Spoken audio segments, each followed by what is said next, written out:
नमस्कार साथियों, SGB astrology channel में आप सभी का स्वागत है।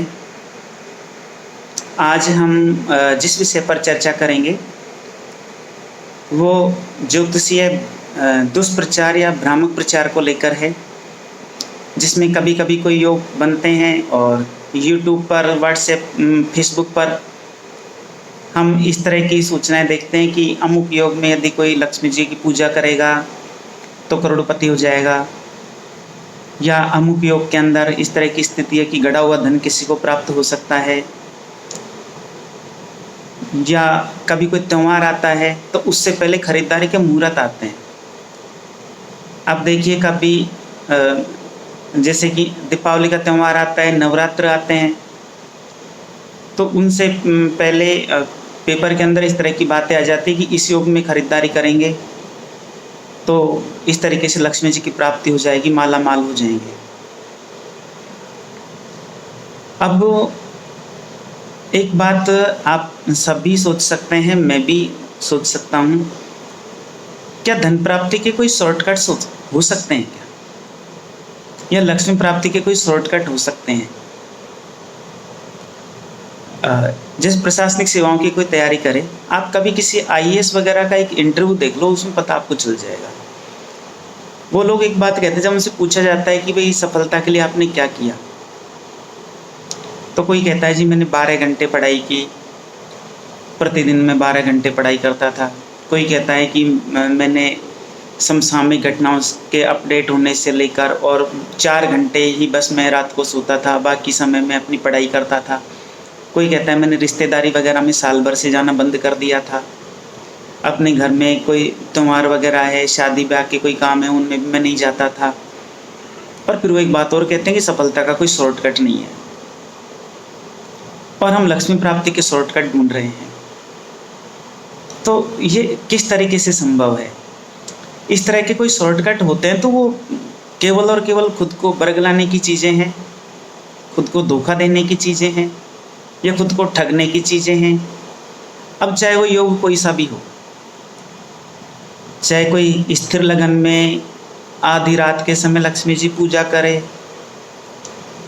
या कोई चारों लगन ही पूजा करता रहे, या कोई सारे दिन और रात को पूजा करे, या कोई नवरात्रि में उस तरह के योग देख के सोचे कि भाई अब अनुकूल समय है तो अब जो बाइक में लोहे की लूँगा वो पता नहीं सोने की हो जाए, या ऐसे कोई गाड़ी खरीदे कि गाड़ी खरीदने के बाद पता नहीं पेपर में इस तरह का योग था कि इसके बाद लक्ष्मी जी की बारिश होगी, तो लक्ष्मी जी की बारिश तो गाड़ी जिसने खरीदी वो खुद करके आ गया, अब इसके बाद वो खुद दूसरे पर करके आ गया। उसके यहाँ कितना क्या हुआ? यदि आवश्यकता के हिसाब से आपकी कोई चीज़ है, कोई बाइक है, कोई गाड़ी है, आपने खरीदी, ठीक है, लेकिन उसको किसी तरह के योगों से उसको जोड़ना गलत है। इस तरह की मन में भ्रामक धारणाएं भी बिठा लेना गलत है। और आप देखा करो, कभी भी कोई त्यौहार आते हैं तो मीडिया प्रचार करता है उससे पहले, और इसके बाद किसी पंडित के व्यूज ले लिए जाते हैं। अब पंडित विद्वान तो होते हैं, लेकिन कहना बड़ा मुश्किल है, कई बार पब्लिसिटी के लिए भी मीडिया के सामने आकर कुछ कह देते हैं। कोई बड़ी चीज़ नहीं है, क्योंकि ये कलयुग है ना, जो जितना ढोंग करता है उतना ही जाना जाता है। नहीं तो जो आदमी अपने चुपचाप अपने कमरे में बैठा पूजा पाठ करता रहे या भगवान का नाम लेवे, जिन्होंने भी भगवान को प्राप्त किया शायद एक जगह बैठे रहे, कहीं गए नहीं। चाहे भगवान बुद्ध की साधना रही, भगवान महावीर की साधना रही, गए कहाँ? एक जगह बैठे रहे, ज्ञान प्राप्ति के बाद ही उठे। ध्रुव जी की साधना रही, प्रहलाद जी की साधना रही, और हमारे घूमने वाली पीढ़ी पैदा हो चुकी है, जिन्हें इधर घूमना उधर घूमना, और उसी में वो समझते हैं कि आज द्वारका चलेंगे, कल केदारनाथ जी के यहाँ चलेंगे, और फीलिंग्स मन में पिकनिक जैसी रखती है। यदि भगवान को याद करना तो आदमी एक जगह ही बैठ के कर लेगा, लेकिन उसमें फिर प्रचार प्रसार नहीं होता ना, लोगों से कहे क्या। तो यहाँ प्रचार प्रसार को जाना जाता है, प्रचार प्रसार के बाद ही आदमी धार्मिक बनता है। तो उसी तरह की स्थितियाँ की जा रही है कलयुग के अंदर। तो मीडिया भी इसी तरह का काम कर रहा है कि आज गुरु पुष्य योग है, अच्छा आज धनतेरस के साथ ये योग जो बन रहा है पिछले 75 सालों के अंदर नहीं बना है।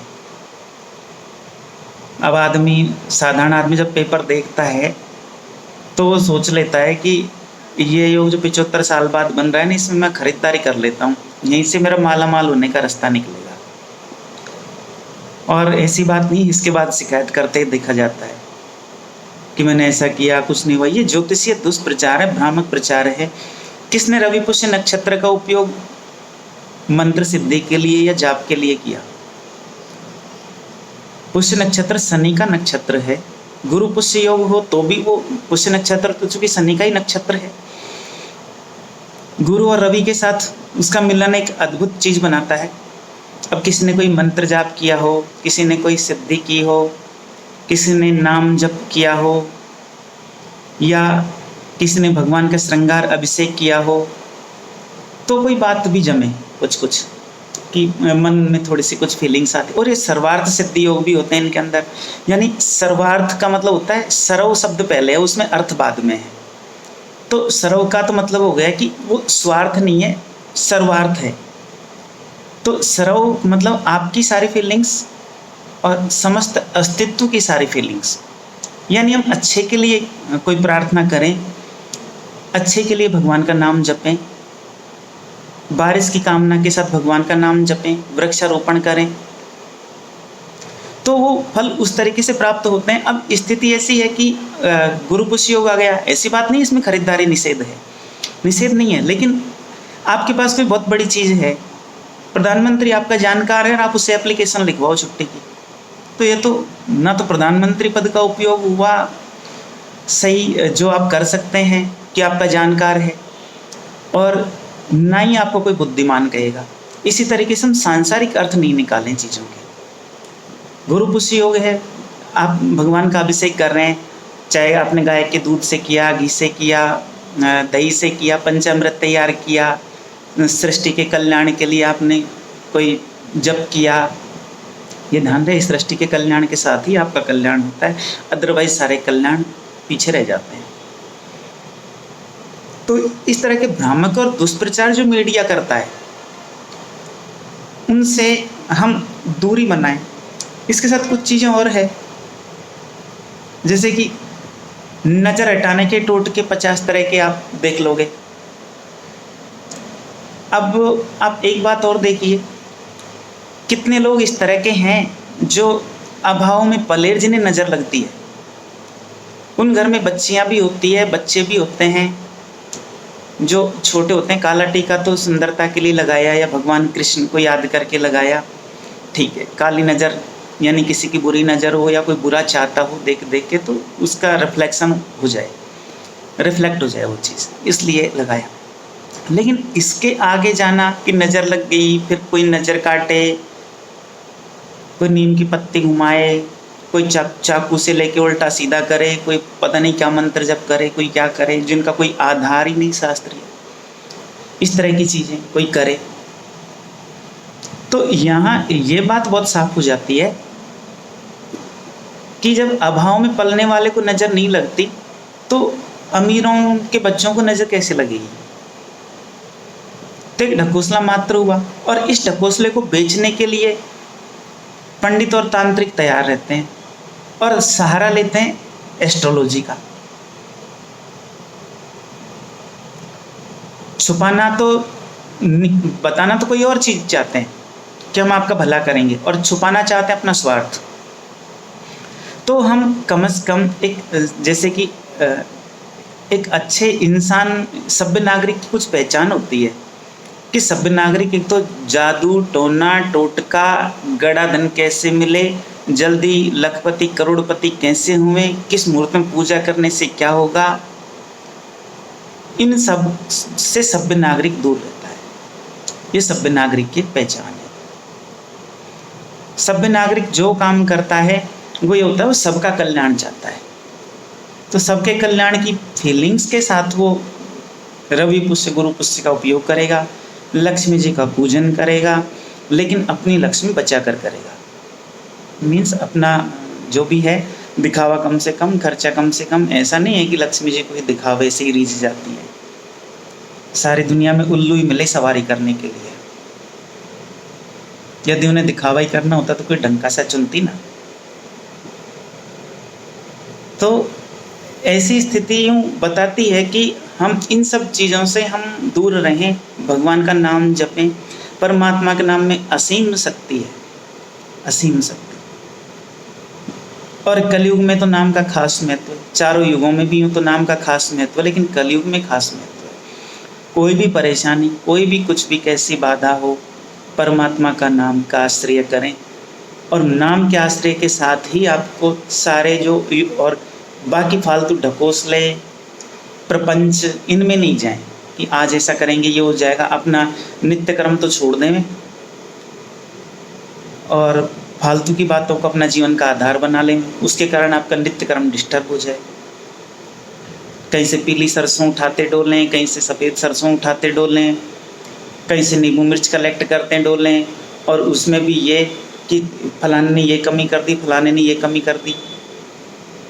और फिर कोई जो तांत्रिक पंडित होता है वो भी कहता है जी क्रिया ढंग से नहीं हुई, या आपने पूजा ढंग से नहीं की। इन सब चीज़ों में हम क्यों पड़े? क्योंकि वेदों में जिन विधियों का जिक्र है, प्रथम तो ये कहने में भी मुझे ज़्यादा संकोच नहीं है कि वेद विशुद्ध स्वरूप में है कि नहीं है। और फिर जिन विधियों की बात है वो तो पंडितों को समझ आती नहीं है। पंडित क्या किसी को भी समझ नहीं आती। मैं पंडित विरोधी नहीं हूँ, लेकिन समझ नहीं आती।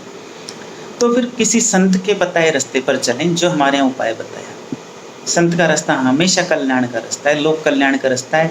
संत का रास्ता नाम लेने का रास्ता है। संत हमेशा आपकी ज़िंदगी के प्रपंचों को हटाता है। जैसे आपके घर में कोई बुजुर्ग, वो आपके प्रपंचों को हटाता है सब। वो कहता है कि इस तरीके से ये सब वो देखना चाहता है कि आप सीधे साधे जीवन जियो ना, क्यों फालतू बातों में पड़ते हो। और जो सीधा साधा जीवन जीता है उसके यहाँ किसी तरह का कोई ना तो उसको नज़र लगती है, ना उसके जादू टोने टोटके होते हैं, ना और कुछ होता है।